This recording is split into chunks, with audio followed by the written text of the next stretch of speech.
आईचा आवाज मला कानावर पडला. आई आजोबांना म्हणत होती की तुमच्या रात्रीच्या कामामुळे मला तर कंटाळा आलाय. दररोजच्या त्रासाला मी पुरती कंटाळली आहे. तुमचं एवढं वय झालंय तरी तुम्हाला हे रोजचं कसं जमतं हेच मला समजत नाही. माझ्या त्या दिवसातही मला तुम्ही आराम पडू देत नाही. आईचं हे बोलणं ऐकून मी तर खूप हैराण झाले होते, कारण आई आणि आजोबासोबतच.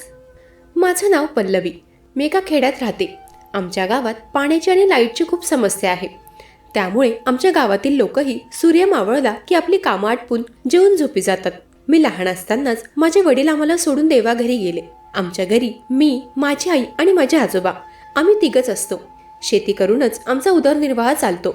आई आणि आजोबा दिवसभर शेतात राबतात आणि धान्य पिकवतात. तसं आमचं जीवन खूप छान आणि सुरळीत चालू होतं.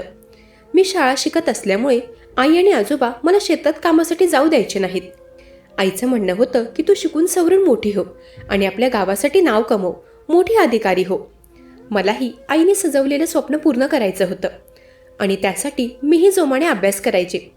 आजोबांचं आता वय होत चाललं होतं, तरीही आजोबा एकदम प्रेमळ होते. संध्याकाळी ते मला छान छान गोष्टी आणि कथा ऐकवत असत. पण त्यांचं एक असं सत्य आता माझ्यासमोर येणार होतं की त्यावर विश्वास ठेवणं अवघड होतं. एके दिवशी रात्री जवळपास 10च्या सुमारास कुत्र्यांच्या भुंकण्याने मला जाग आली. माझे डोळे उघडले तेव्हा मी पाहिलं की आई आणि आजोबा कुठेतरी जात होते. त्यांच्या हातात एक टॉर्च होती. पण आमच्या गावात तर सगळे लोक अंधार झाला की झोपी जातात. मग एवढ्या रात्री आजोबा आणि आई असे कुठे चालले होते? त्यांनी मला त्याबद्दल काही सांगितलंही नव्हतं. त्या विचारातच मला कधी पुन्हा झोप लागली हे समजलंच नाही. दुसऱ्या दिवशी सकाळी जेव्हा मला जाग आली तेव्हा आई आणि आजोबा घरातच होते. आई खूपच दमलेली दिसत होती. तिची साडी खूप मळलेली आणि खराब झालेली होती. मी उठले आहे हे आईला माहीत नव्हतं. मला जाग तर आलेली, पण मी खाटेवर पडून होते. आईचा आवाज मला कानावर पडला. आई आजोबांना म्हणत होती की तुमच्या रात्रीच्या कामामुळे मला तर कंटाळा आलाय. दररोजच्या त्रासाला मी पुरती कंटाळली आहे. तुमचं एवढं वय झालंय तरी तुम्हाला हे रोजचं कसं जमतं हेच मला समजत नाही. माझ्या त्या दिवसातही तुम्ही मला आराम पडू देत नाही. आईचं हे बोलणं ऐकून मी तर खूप हैराण झाले होते. मी यावर कशी प्रतिक्रिया देऊ हेच मला समजत नव्हतं, कारण आईचं हे असं बोलणं मला अर्धवट समजलं होतं. पण आई कोणत्या तरी त्रासात आहे हे तर नक्की होतं.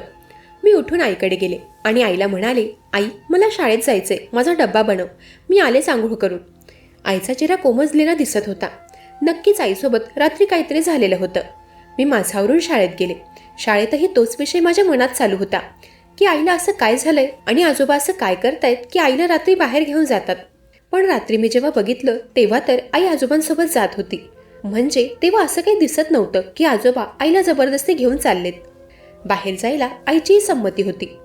माझ्या डोक्यात विचारांचा बाजार भरला होता. शाळा सुटताच मी घरी आले.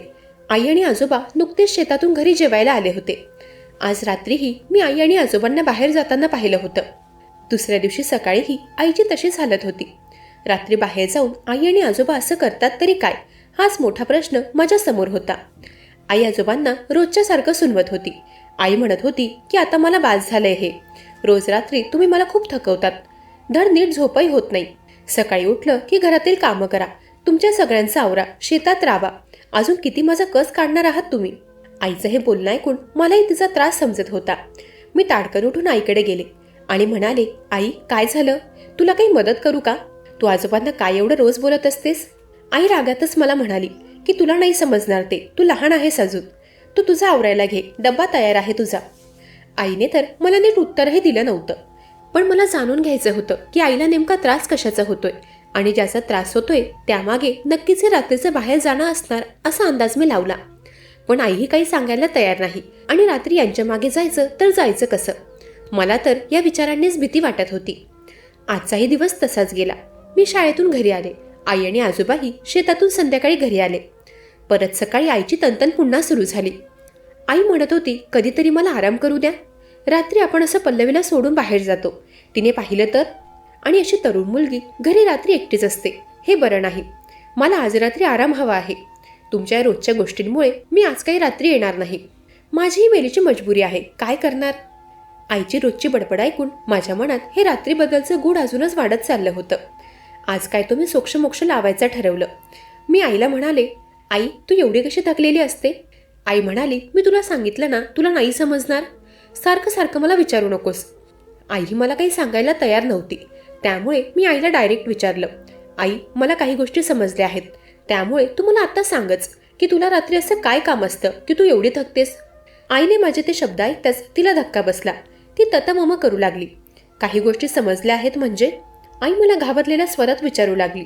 तिने एक नजर आजोबांकडे टाकली. आजोबांनीही नकारात्मक मान हलवली. आई म्हणाली, पल्लवी बाळा, काय समजले तुला, मला सांगशील का? मला वाटलं असं थोडं बोललं की सगळं सांगून टाकेल, पण तसं काही झालं नव्हतं. मी आईला म्हणाले, तुला काय आणि कसला त्रास होतोय ते मला सांग, मगच मी सांगेन. आईला वाटलं मी तिची चेष्टा केली, त्यामुळे ती माझ्यावर अजून भडकली आणि रागात मला म्हणाली, तुला मी सांगितलंय ना की या गोष्टी तुला कळणार नाही. बरं, तुला एवढंच काय जाणण्याची हौस आहे ना, तर आज रात्री तू आजोबांसोबत जा, मगच तुला कळेल की त्रास काय असतो ते. तुला वाटते तू खूप मोठी झालीस तर मग आज जाच आणि उद्या सकाळीच मला भेट. असं म्हणून आई तनतन करतच घराबाहेर निघून गेली. मला काहीच कळत नव्हतं की आई एवढ्या रागात का होती, पण मला एक गोष्ट लक्षात आली होती की जे ती रोज अनुभवते आज ती मला अनुभवायचं होतं. आजोबांसोबत आईच्या जागी आता मला जायचं होतं. आजोबांनी मला त्याच वेळेत उठवलं आणि तयारी करायला लावली. मी माझं आवरून आजोबांसोबत जायला तयार झाले. मी खूप घाबरलेले होते, पण मला थोडी उत्सुकताही वाटत होती. रात्रीच्या 10 वाजता आम्ही घराबाहेर पडलो. बाहेर एकदम अंधार होता. आजोबांनी माझा हात पकडला आणि मला म्हणाले, माझ्या मागे चालत राहा, पायाचा अजिबात आवाज करू नकोस. तेव्हा मी म्हणाले, पण आजोबा, आपण आवाज करू नकोस, मी जेवढं सांगितलंय तेवढंच कर. आजोबांचं असं रूप बघून माझ्या काळजाचा ठोकाच चुकला. आम्ही चालत जात होतो. तेवढ्यात आजोबांनी माझ्या हाताची पकड अजून मजबूत केली. आम्ही चालत चालत आमच्या शेतात गेलो. घराच्या काही अंतरावरच आमची शेती होती. आजोबांनी मला शेतात नेलं. ते मला म्हणाले, तुला जाणून घ्यायचं होतं ना की आई आणि मी रात्री कुठे जातो, काय करतो? चल, आज मी तुला सांगतो. पण हो, हा तुझा पहिलाच अनुभव असणार आहे, त्यामुळे अजिबात घाबरू नको आणि काही वाटलंच तर मला सांग. आजोबांनी वर हात दाखवला. मी वर पाहिलं तर शेतात एका उंचीवर घरासारखे काहीतरी होते. तिथे जाण्यासाठी शिडी लावलेली होती. आजोबा म्हणाले, चल शिडी चढायला सुरुवात कर. मी शिडी चढायला सुरुवात केली आणि माझ्या मागे आजोबा शिडी चढू लागले. काही वेळातच आम्ही वर पोहोचलो. त्या ठिकाणी एक पाण्याचा घडा ठेवलेला होता आणि बसण्यासाठी जागा होती. आजोबा म्हणाले, ही टॉर्च पकड आणि मी सांगतो तसं आता तुला करायचं आहे. आजोबांनी माझ्या हातात टॉर्च दिली आणि ते इकडे तिकडे शेतात नजर मारू लागले. मला काही समजत नव्हतं की हे सगळं काय चाललं होतं. मी आजोबांना काही विचारणार तेवढ्यात ते म्हणाले, अजिबात आवाज करू नकोस. आपण ज्यासाठी इथे आलो आहोत ते काम आपल्याला आवाज न करता करावं लागणार आहे, नाहीतर सगळा घोळ होऊन बसेल. आजोबांनी मला त्यांच्याकडे पाठ करून बसायला लावलं. ते म्हणाले की शेतात एक नजर मार आणि तुला काही जाणवतंय का ते सांग.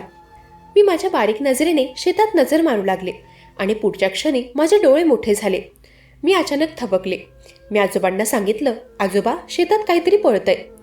आजोबा म्हणाले की हळू बोल आणि आजोबांनी ती टॉर्च लाईट शेतात भिरकवली आणि त्यांच्याजवळ असलेल्या काठीने जोरात आवाज केला.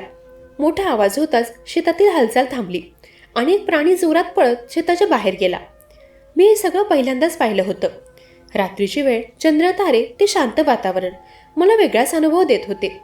परत काही वेळाने शेतात हालचाल जाणवली. आजोबांनी परत ते प्राणी हाकलावून लावले. त्यांनी मला सांगितलं की तुझी आई आणि मी खूप कष्टाने शेती करतो. रात्रीच्या वेळी जंगलात प्राणी येतात आणि शेताची आणि आपल्या पिकाची नासधूस करतात. त्यामुळे रात्रीच्या वेळी आळीपाळीने जागून शेतीची राखण करावी लागते. त्यामुळे मी आणि तुझी आई रात्री शेतात येतो. पण रोजच्या थकव्याने तुझी आई वैतागली आहे आणि तुलाही सकाळी शाळेत जायचं असतं, त्यामुळे तुझ्या आईची तणतण वाढली आहे. आजोबांची आपल्या परिवाराप्रती काळजी बघून माझं मन भरून आलं. पण शेताची राखण करणं हे माझ्यासाठी नवीन होतं आणि त्यात मला आवडही निर्माण होत होती. पूर्ण रात्र आजोबांनी मी शेताची राखण केली. आजोबाही त्यांच्या जीवनातले अनुभव मला रंगवून सांगत होते. रात्र कशी गेली हे समजलंच नाही. सकाळी घरी गेल्यावर मी आईला सांगितलं की आता मीच रोज रात्री आजोबांसोबत जाणार, तू आराम कर. आणि अशा प्रकारे जे काम आई मजबुरीत करत होती ते मी आवडीने करू लागले होते. मंडळी, कशी वाटली कथा? ऐकत रहा मनाचे बोल.